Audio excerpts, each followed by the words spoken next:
মাদ্রাসায় পড়তে চায় না বলে 10 বছরের শিশু উঠে বসল 6 তলার কার্নিশে। গা শিউরে ওঠার মতো দৃশ্য। ফেনী শহরের হাজারী রোডে দারুন নাজাত মহিলা মাদ্রাসার 6 তলা ভবনের সরু কার্নিশে বসে আছে একটি ছোট্ট মেয়ে। পা ঝুলিয়ে 2 হাত দিয়ে সিমেন্টের দেওয়াল চেপে ধরে। নিচে তাকালেই মাথা ঘুরে যায়, একটু এদিক ওদিক হলেই শেষ। মেয়েটির নাম ইয়াসমিন আক্তার মিলি, বয়স মাত্র 10। ফেনী সদরের ফাজিলপুর ইউনিয়নের দুবাই প্রবাসী আব্দুল শুকুরের মেয়ে। দারুন নাজাত মহিলা মাদ্রাসার 4র্থ শ্রেণীর ছাত্রী। শনিবার সকাল 3 দিনের ছুটি শেষে মা মেয়েকে মাদ্রাসায় রেখে যান। কয়েক ঘন্টার মধ্যেই খবর এলো মিলি ছাদে উঠেছে, তারপর 6 তলার কার্নিশে গিয়ে আটকে পড়েছে। পুলিশ ও স্থানীয়দের বরাতে জানা গেছে মিলি মাদ্রাসায় পড়তে চাইত না। আরবি বিষয়ে দুর্বল হওয়ায় তাকে 4র্থ শ্রেণীতে ভর্তি করা হয়েছিল। জানুয়ারি মাসে গ্রামের মাদ্রাসা থেকে তুলে এনে শহরের এই মাদ্রাসায় ভর্তি করা হয়।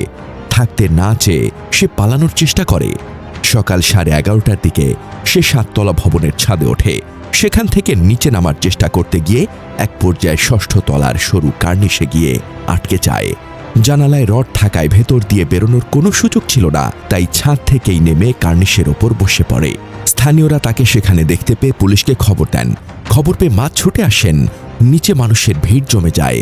সবাই তাকিয়ে থাকে ওই সরু কার্নিশের দিকে, যেখানে একটা 10 বছরের শিশু পা ঝুলিয়ে বসে আছে। ফায়ার সার্ভিসের একটি দল ঘটনাস্থলে পৌঁছে অভিযান শুরু করে। ছাদ থেকে দড়ি বেয়ে রেস্কিউয়ার নামেন। দীর্ঘ চেষ্টা ও সতর্কতার পর দুপুর 1টার দিকে মিলিকে নিরাপদে উদ্ধার করা হয়। শারীরিকভাবে তার কোনো ক্ষতি হয়নি, তবে মানসিকভাবে সে আতঙ্কিত ছিল। উদ্ধারের পর মা জানিয়েছে মেয়েকে আর ওই মাদ্রাসায় রাখা হবে না। এটা শুধু একটা উদ্ধার অভিযানের খবর নয়, এটা আমাদের সমাজের জন্য এক ভয়ঙ্কর সতর্কবার্তা। ভাবুন একবার, মাত্র 10 বছরের একটা শিশু, যে বয়সে তার হাতে থাকার কথা বই, খেলনা, স্বপ্ন, সেই শিশু নিজের জীবন বাজি রেখে উঠে বসে 6 তলা ভবনের সরু কার্নিশে। কেন? কারণ সে মাদ্রাসায় থাকতে চায় না।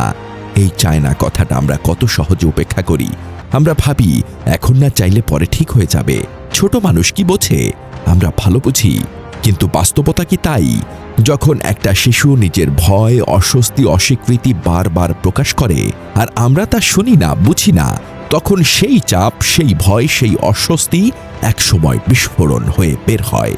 ইয়াসমিন আক্তার মিলির ক্ষেত্রেও তাই হয়েছে। সে হয়তো বারবার বলতে চেয়েছে আমি এখানে থাকতে চাই না, কিন্তু তার সেই কথাগুলো গুরুত্ব পায়নি। ফলাফল এতটা ভয়ঙ্কর সিদ্ধান্ত, যেখানে জীবন আর মৃত্যুর মাঝখানে বসেছিল সে। আলহামদুলিল্লাহ, সে বেঁচে গেছে। ফায়ার সার্ভিসের সদস্যরা নিজেদের জীবন ঝুঁকিতে ফেলে তাকে উদ্ধার করেছে। কিন্তু একটা প্রশ্ন থেকে যায়, সবাই কি এত ভাগ্যবান হয়? অভিভাবকদের প্রতি কিছু জরুরি কথা। সন্তান আপনার, কিন্তু তার জীবন তার নিজের। তার ইচ্ছা অনিচ্ছাকে গুরুত্ব দিন। জোর করে ভালো করা সবসময় ভালো ফল দেয় না। কোনো জায়গায় যেতে না চাইলে কারণটা জানুন। তার ভয়, তার কষ্ট, তার মানসিক অবস্থাকে বোঝার চেষ্টা করুন। কারণ একটা শিশু কখনো হুট করে এমন সিদ্ধান্ত নেয় না। এর পেছনে থাকে চাপ, ভয়, অস্বস্তি, একাকিত্ব। আমরা অনেক সময় সন্তানের ভবিষ্যৎ গড়তে গিয়ে তার বর্তমানটাই ভেঙে দেই। ইয়াসমিন বেঁচে গেছে, এটা একটা অলৌকিক সৌভাগ্য। কিন্তু হয়তো কোথাও আরেকটা শিশু ঠিক এমনই চাপে নীরবে ভেঙে পড়ছে, আর আমরা বুঝতেই পারছি না। আমরা কি সত্যি আমাদের সন্তানদের কথা শুনছি, নাকি শুধু নিজের স্বপ্ন, নিজের ইচ্ছা তাদের উপর চাপিয়ে দিচ্ছি?